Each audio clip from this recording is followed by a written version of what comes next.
মেয়েটা তার বন্ধুদের সাথে প্লেনে যাওয়ার সময় হঠাৎ করে তাদের পাইলট হার্ট অ্যাটাক করে মারা যায়। কি করবে কিছুই বুঝে উঠতে না পেরে মেয়েটা শুধু পাইলটের সিটে বসে প্লেনটাকে কন্ট্রোল করার চেষ্টা করে আর কোনো মতে সে প্লেনটাকে ক্র্যাশের হাত থেকে বাঁচিয়েও নেয়। কিন্তু তাদের বিপদ এখনো কাটেনি, কারণ তারা এখন পুরো মাঝ সমুদ্রে আর প্লেনের ফুয়েলও একেবারেই শেষ হয়ে গিয়েছে। তাই তারা ধরেই নেয় যে আজকে তাদের মৃত্যু হবে আর তারা মারা যাওয়ার সমস্ত প্রস্তুতি নিয়ে ভাগ্যের উপরে সব। গল্পটা শুরু হয় বেশ কয়েকদিন আগে বসে আছে। তারা অনেকদিন ধরে রিলেশনশিপে আছে। সারা জ্যাকসনকে অনেক ভালোবাসে। কথা বলার এক পর্যায়ে জ্যাকসনের ফোনে একটা কল আসে, কিন্তু কলটা সে সারার সামনে রিসিভ করে না। সে বাইরে গিয়ে কথা বলে আসে। আসলে কলটা করেছিল একটা মেয়ে। জ্যাকসন চায় না যে সেই মেয়ের ব্যাপারে সারা কিছু জানতে পারুক, তাই সে বাইরে গিয়ে কলটা রিসিভ করে। কিন্তু তবুও সারা সবটাই বুঝতে পারে আর সে অনেক বেশি কষ্ট পায়। তাই সারা কিছু না বলে তাকে ছেড়ে সেখান থেকে চলে যায়। তারপরে সময় পার হয়ে যায় একটা বছর আর আমরা দেখতে পাই সারা ক্যাব নিয়ে এয়ারপোর্টের দিকে যাচ্ছে। সে এখন লন্ডনে থাকে আর গত এক বছর ধরে তার জ্যাকসনের সঙ্গে কোনো যোগাযোগই নেই। তাদের দুজনেরই ব্রেকআপ হয়ে গিয়েছে। এরপর সারা মরিশাসে পৌঁছে যায়, যেখানে তার বন্ধুর বিয়ে। সে বিয়েতে অ্যাটেন্ড করার জন্য এখানে এসেছে আর শেষবার সে জ্যাকসনের সঙ্গে এখানে দেখা করেছিল। সে যখন তার বান্ধবীর সঙ্গে কথা বলছিল তখন সে জ্যাকসনকে একটা বোটে কিছু লোকজনদের সঙ্গে দেখতে পায়। সে তার বান্ধবীকে জিজ্ঞাসা করে জ্যাকসন এখানে কি করছে। তার বান্ধবী তাকে বলে এখানে ওর ড্রাইভিং স্কুল আছে, রাতে তো সেও আমাদের পার্টিতে জয়েন করবে। রাতে যখন সেখানে বিচ পার্টি হয় তখন সারা দেখে জ্যাকসনও সেখানে এসেছে। সারা তার কাছে যায় আর তার সঙ্গে খুব সুন্দর করে কথা বলে। জ্যাকসনও তার সঙ্গে ভালো করে কথা বলে। কিছুক্ষণ পর জ্যাকসন তাকে বলে তার এখন চলে যেতে হবে। যখন জ্যাকসন সেখান থেকে চলে যায় তখন সারা তার পিছু পিছু যেতে শুরু করে আর তাকে বলে আমি তোমাকে তোমার কটেজ পর্যন্ত এগিয়ে দিয়ে আসি। জ্যাকসন তাকে নিষেধ করে, কিন্তু সারা তার কোনো কথাই শোনে না। তখন তার বান্ধবী তাকে পেছন থেকে বলে সকাল 7:30টার মধ্যে চলে এসো, আমরা সকাল সকালে এখান থেকে বেরিয়ে পড়বো। আসলে তার বান্ধবীর বিয়ের জন্য অন্য একটা ভেন্যু সিলেক্ট করা হয়েছে। এরপর সারা জ্যাকসনের সাথে তার কটেজে যায়। সেখানে গিয়ে তারা দুজন ড্রিঙ্কস করতে শুরু করে। নেশার করে তারা দুজনের অনেক কাছাকাছি চলে আসে। তারা পুরো রাতটাই একসঙ্গে কাটিয়ে দেয়। তারা যখন ঘুম থেকে ওঠে ততক্ষণে সকাল 8টা বেজে গিয়েছে আর এরই মধ্যে সেখানকার শেষ বোটটাও চলে গিয়েছে। এখন সারাকে যে করে হোক তার বান্ধবীর বিয়েতে পৌঁছাতেই হবে। এই জন্য সে তার এক বন্ধুকে কল করে, যার একটা প্রাইভেট প্লেন আছে। সে টুরিস্টদেরকে এক জায়গা থেকে অন্য জায়গায় নিয়ে যায় আর সেখানে গিয়ে সারা জানায় যে তাকে যে করে হোক তার বান্ধবীর বিয়েতে অ্যাটেন্ড করতেই হবে। তার বন্ধুর শরীরটাও একটু খারাপ ছিল, কিন্তু সে সারাকে বলে যে আমি তোমাকে যেভাবেই হোক সেখানে পৌঁছে দেব। তখন সেখানে জ্যাকসন চলে আসে, কেননা তারও সেখানে যেতে হবে। আসলে তারও অনেক দেরি হয়ে গিয়েছে আর ওই বিয়েতে তারও অ্যাটেন্ড করতে হবে, কেননা সারার বান্ধবী জ্যাকসনের বান্ধবী। এরপর তারা দুজনে ওই প্রাইভেট প্লেনে বসে যাত্রা শুরু করে। যেতে যেতে পাইলট সারাকে বলে তুমি কি প্লেন চালাতে চাও। এটা শুনে তো সারা খুবই খুশি হয়ে যায় আর তার পাশে সিটে গিয়ে বসে পড়ে।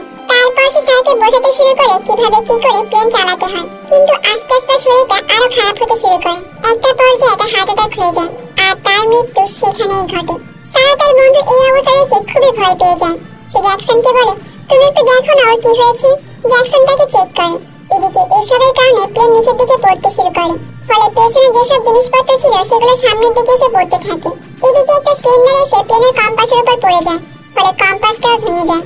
কোনো উপায় না পেয়ে সারা প্লেনটাকে চালাতে শুরু করে আর অনেক কষ্টে সে প্লেনটাকে স্টেবল করতেও সক্ষম হয়, কেননা তার বন্ধু তাকে প্লেন চালানো সম্পর্কে অনেক কিছুই বলেছিল আর তাই সে প্লেনটা উড়াতে পারছে। প্লেনে রেডিও ছিল, যেটার সাথে তারা কন্ট্রোল রুমে কথা বলতে পারে। তারা কন্ট্রোল রুমে কথা বলে তাদের পুরো সিচুয়েশনটা জানায়। কন্ট্রোল রুম থেকে তাদেরকে একটা লোকেশনের কথা বলা হয় আর বলা হয় দ্রুত সেখানেই পৌঁছাতে। কিন্তু প্লেনে যে কম্পাসটা ছিল সেটা ভেঙে যাবার কারণে তারা লোকেশনটা খুঁজে পাচ্ছিল না আর এই জন্য তারা সেখানে পৌঁছাতে পারে না। তারা একভাবে তাদের প্লেনটাকে আকাশে ভাসিয়ে রাখছে। হঠাৎ তারা দেখতে পায় যে তাদের সামনে ঘন কালো মেঘ। এর মানে তারা বিশাল ঝড়ের কবলে পড়তে চলেছে আর এই ঝড়ের ভেতর থেকে তাদেরকে প্লেন নিয়ে যেতে হবে। তখনই জ্যাকসনের মাথায় হঠাৎ করে একটা বুদ্ধি চলে আসে। সে কম্পাস থেকে ম্যাগনেটটা বের করে একটা গ্লাসে মর দিলে সেটার মধ্যে ম্যাগনেটটাকে দিয়ে দেয়। এতে করে তারা সঠিক নির্দেশনা পেতে পারে, কিন্তু ঝড়ের কারণে তার বানানো কম্পাসটাও নষ্ট হয়ে যায়। তাদের প্লেনের উপর একের পর এক বাজ পড়তে শুরু করে, ফলে তাদের প্লেনটাও ডিসব্যালেন্স হয়ে যায়। কিন্তু তারা অনেক কষ্টে ওই ঝড়ের ভেতর থেকে বেরিয়ে আসতে পারে। ঠিক তখনই তাদের প্লেনে অ্যালার্ম বাজতে শুরু করে, যেটা ফুয়েল লিক হওয়ার অ্যালার্ম ছিল। আসলে তাদের প্লেন থেকে ফুয়েল লিক হতে শুরু করেছে। এখন যদি তারা এটা কোনোভাবে ঠিক না করে, অর্থাৎ ফুয়েল লিক হওয়া বন্ধ না করে, তাহলে ফুয়েল শেষ হওয়ার কারণে তাদের প্লেনটা ক্র্যাশ করবে। জ্যাকসন সিদ্ধান্ত নেয় সে বাইরে যাবে আর টেপ লাগিয়ে ওই জায়গাটাকে বন্ধ করে দেবে যেখান থেকে ফুয়েল লিক হচ্ছে। প্লেনের উপর যখন বাজ পড়েছিল তখন এরকম লিক হয়েছে। সারা তাকে বাইরে যেতে নিষেধ করে, কিন্তু জ্যাকসন বলে যদি আমি বাইরে না যাই তাহলে আমরা এমনিতেই মারা যাব।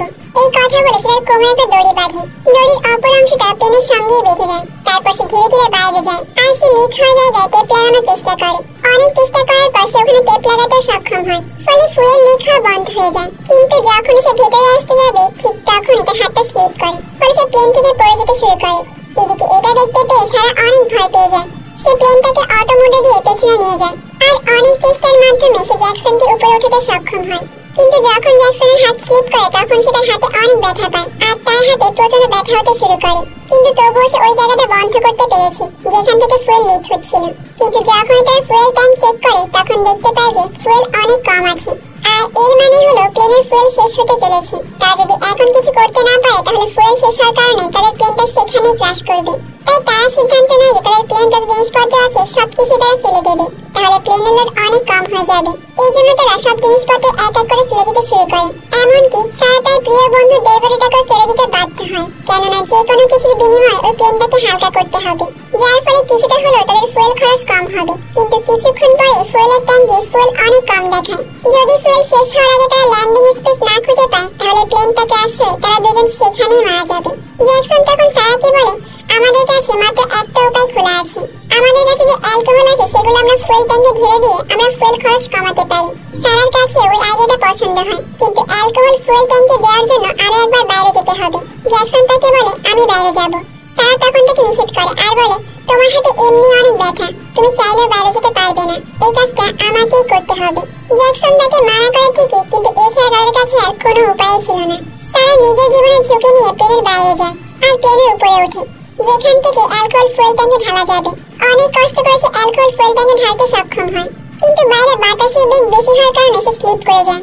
কিন্তু তবুও সে কোনো মতে প্লেনের ভেতরে আসতে সক্ষম হয়। এটা দেখে তো জ্যাকসন খুবই খুশি হয়ে যায়, কেননা সারা খুব রিস্কের সঙ্গেই কাজ করে এসেছে। এদিকে এখন ফুয়েল ট্যাঙ্কে ফুয়েলের কোয়ান্টিটি বেড়ে গিয়েছে, এই জন্য তারা দুজন বেশ খুশি হয়ে যায়। কিন্তু আবার একভাবে প্লেন চলার কারণে ফুয়েল শেষ হতে শুরু করে। তারা যদি দ্রুত ল্যান্ডিং এর জায়গা না পায় তাহলে ওই প্লেনটা ওই সমুদ্রের মাঝেই ক্র্যাশ করবে। ঠিক তখনই জ্যাকসন দেখতে পায় তার সামনে একটা আইল্যান্ড, আর সেটা দেখতে পেয়ে সে অনেক খুশি হয়ে যায় আর প্লেনটাকে সে আইল্যান্ডের দিকে নিয়ে যেতে শুরু করে।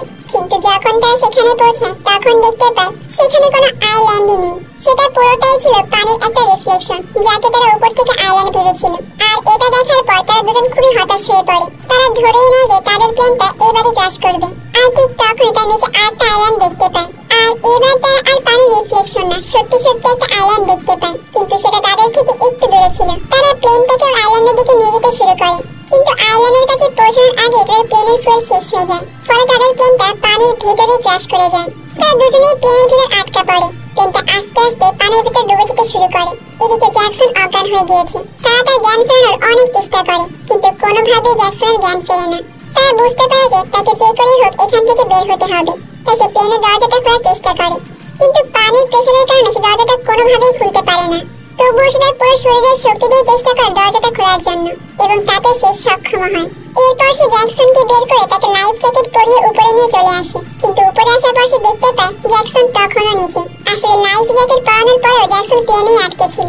সারা আবারও নিচে যায় আর জ্যাকসনকে প্লেন থেকে ছাড়িয়ে উপরে নিয়ে আসে। তারা কোনোভাবে সেই আইল্যান্ডের উপরে চলে আসে। এই মধ্যে জ্যাকসনের জ্ঞানও ফিরে আসে, কিন্তু তারা বুঝতে পারে যে তারা এখনো পুরোপুরি নিরাপদ না।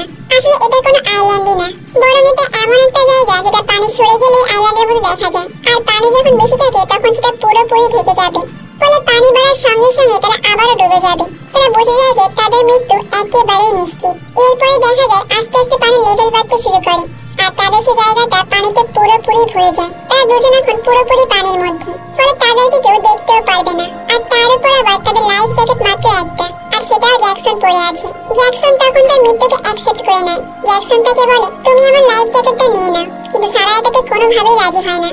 সে তখন বলে, আমরা দুজন যখন একসঙ্গে আছি, যদি বাঁচি আমরা একসঙ্গেই বাঁচবো, আর যদি মারা যাই একসঙ্গেই মারা যাবো। আর সারা তখন জ্যাকসনকে বলে যে আমি তোমাকে অনেক ভালোবাসি। জ্যাকসনও বুঝতে পারে যে সেও সারাকে অনেক ভালোবাসে। জীবন মৃত্যুর সন্ধিক্ষণে তারা দুজন দুজনকে শেষবারের মতো জড়িয়ে ধরে। তারা বুঝতে পারে যে তারা একে অপরকে ঠিক কতটা ভালোবাসে। তো মৃত্যু পুরোপুরি নিশ্চিত জেনে যখন তারা একেবারে হতাশ হয়ে পড়ে, ঠিক তখনই তারা দেখতে পায় যে তাদের কাছে একটা বোট আসছে। তারা যখন কন্ট্রোল রুমে যোগাযোগ করেছিল সেটা এরাও জানতে পেরেছিল, তাই তারা তাদের দুজনকে বাঁচাতে এখানে চলে আসে। আর এরপর তারা জ্যাকসন আর সারাকে তাদের বোটে তুলে নিয়ে তাদের জীবন বাঁচিয়ে নেয়। আর আমাদের আজকের এই গল্পটা এখানেই শেষ হয়ে যায়। আজকের গল্পে একটা জিনিস কি লক্ষ্য করেছেন আপনারা? সারা আর জ্যাকসনের মধ্যে কিন্তু 1 বছর ধরে কোনো সম্পর্ক ছিল না, কিন্তু তারা একে অপরকে অনেক ভালোবাসতো। তাই মারা যাওয়ার শেষ মুহূর্তেও একে অপরের জন্যই ভাবছিল। সারা চাচ্ছিল জ্যাকসন বেঁচে থাকুক, জ্যাকসন চাচ্ছিল সারা বেঁচে থাকুক। ভালোবাসা হয়তো বা এরকমই হয়, তাই না? তো আজকের মুভিটা আপনাদের কাছে কেমন লেগেছে সেটা কিন্তু আমাকে কমেন্ট করে অবশ্যই জানাবেন। তো দেখা হচ্ছে পরবর্তী কোনো সুন্দর গল্পে ভিন্ন কোনো সময়। ততক্ষণ পর্যন্ত ভালো থাকবেন, কোহেলিকার সাথেই থাকবেন। আল্লাহ হাফেজ।